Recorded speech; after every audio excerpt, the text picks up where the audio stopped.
Hər vaxtınız xeyirli olsun, dəyərli müdavimlərimiz. Ötən mövzularımızda biz ümumi təhsilin təşkilinə aid ümumi pedaqoji tələblər mövzusunu, yəni pedaqoji prinsiplər mövzusunu keçmişdik. Bu günləri isə təhsil verənlərin, yəni müəllimlərin etik davranış prinsiplərini öyrənəcəyik. Bunlar fərqli-fərqli anlayışlardır. Bunları qarışdırmaq qətiyyən olmaz.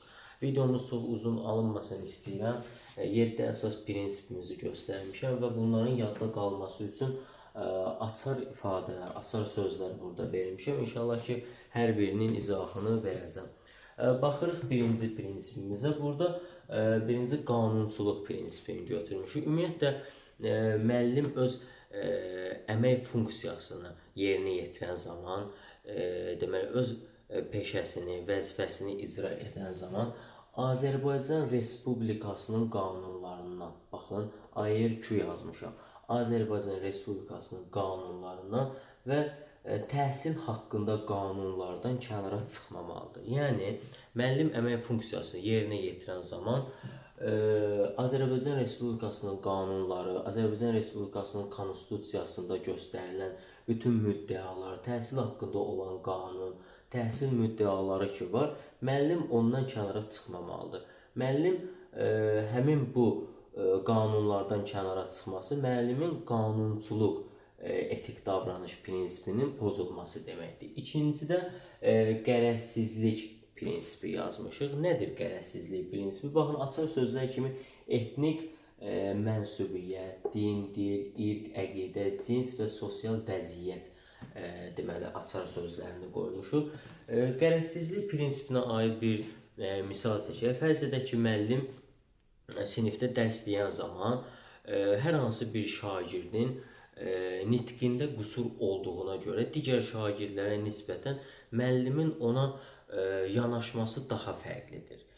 Mənfi cəhətdən fərqlidir. Yəni, müəllim o şagirdə nisbətən az qayğı göstərir. Müəllim onun xarici məsələ görünüşünə görə, xarici görkəminə görə ona pis yanaşır, pis münasibət göstərir və yaxud da müəllim öyrənir ki, hər hansı bir şagirdin belə deyək, dini inancı, əqidəsi fərqlidir, müəllim ona fərqli yanaşır və bunu şagird nailiyyətinin qiymətləndirilməsində müəllim tətbiq edir. Fərz edək ki, belə deyək, şagirdə qiymət yazan zaman müəllim şagirdə aşağı qiymət yazır buna görə.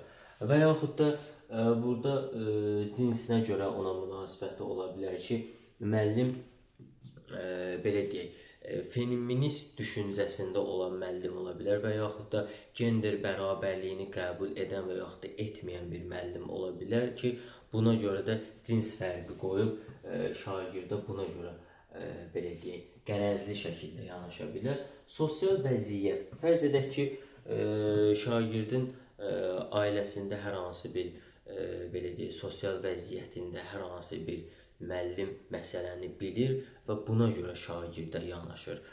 Buna görə şagirdə münasibət göstərir. Fərz edək ki, şagirdin valideyni ilə müəllim arasında hər hansı bir ünsiyyətdə bir problem yaranır və müəllim nə edir? Qərəzli şəkildə şagirdin qiymətini aşağı salır.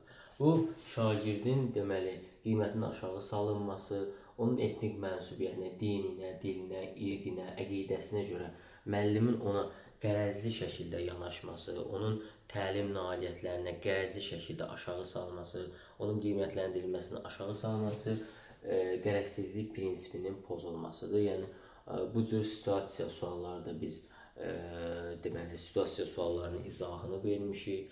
Orada bildirmişik ki, məsələn, müəllim hansı deyir ki, etik davranış prinsipini pozmuşdur. Bu cür situasiyalar olanda müəllim qərəzsizlik prinsipini pozmuş olur. Daha sonra keçirik vicdanlılıq prinsipi. Vicdanlılıqda keyfiyyətli və səmərəli dərs açar sözünü qoymuşuq. Ümumiyyətlə, hər bir müəllim əmək funksiyasını yerinə yetirən zaman pedaqoji prosesin təşkilində, yəni dərs prosesini təşkil edən zaman öz dərsini daha keyfiyyətli qurmalıdır və səmərəli qurmalıdır.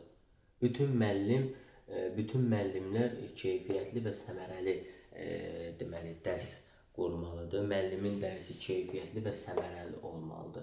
Müəllim bir sözlə öz dərsinə vicdanlı yanaşmalıdır.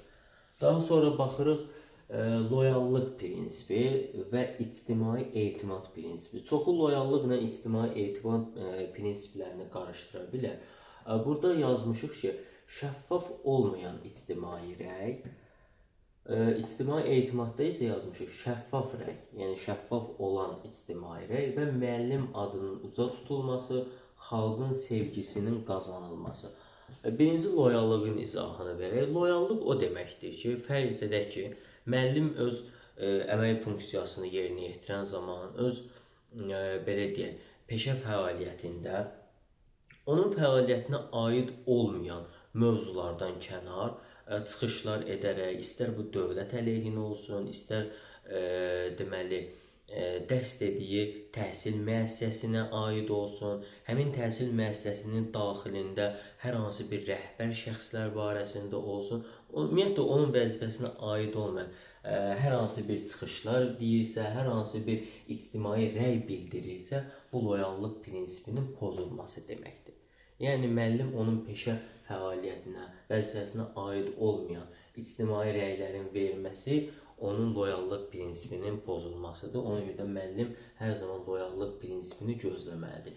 İctimai etimadda isə əksinədir, şəffaf rəyin bildirilməsidir. Fərz edək ki, hər hansı bir müəllimə belə deyək, kimsə tərəfindən müəllimin adına lord dildə desə söz çıxarılıb və yaxud da müəllimə hər hansı bir böhtan atılıb. Həmin müəllim ictimaiyyət qarşısında, xalqın qarşısında və yaxud da məktəbdə valideynlər qarşısında iclas keçirərək şəffaf şəkildə rəy bildirirsə, şəffaf şəkildə həqiqətən həmin müəllimin dürüst olduğunu bildirirsə, onun barəsində söylənilən fikirlərin yanlış olduğunu ictimaiyyət qarşısında deyə bilirsə, ictimaiyyət qarşısında bunu sübut edə bilirsə, bu artıq ictimai etimad prinsipinin qorunması deməkdir. Baxın, burada müəllim adının uca tutulması. Təbii ki, ictimai etimad prinsipinin əsas qaydalarından biridir ki, müəllim hər zaman müəllim nüfuzunu, müəllim adını uca tutmalıdır. Xalqın etimadını qazanmalıdır, şagirdlərin etimadını qazanmalıdır, bundan sonra valideynlərin etimadını qazanmalıdır. Bu, ictimai etimad prinsipinə aiddir. Daha sonra gəlir mədəni davranış. Mədəni davranışda açar sözləri biz ünsiyyətdə nəzakətli olmaq, fəaliyyətdə tənqidi fikirlərə hörmətlə yanaşmaq, davranışda isə nizam intizamlı olmaq və geyim tərzinə diqqət etmək deməli, açar sözlərindən istifadə etməliyik. Ümumiyyətlə, müəllimin mədəni davranışı nə deməkdir?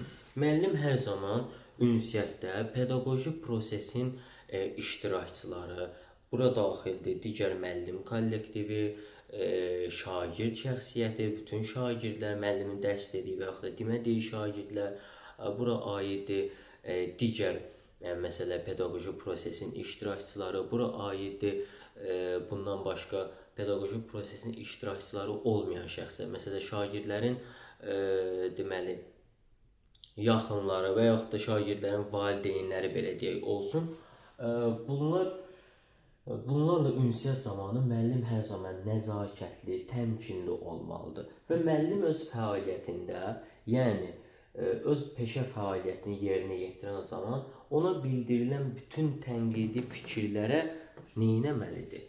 Müəllim müsbət tərzdən yanaşmalıdır. Fikirləşməlidir ki, kimsə məndən irad tutdusa, deməli nədir? Bəlkə də səhv həqiqətən məndədir.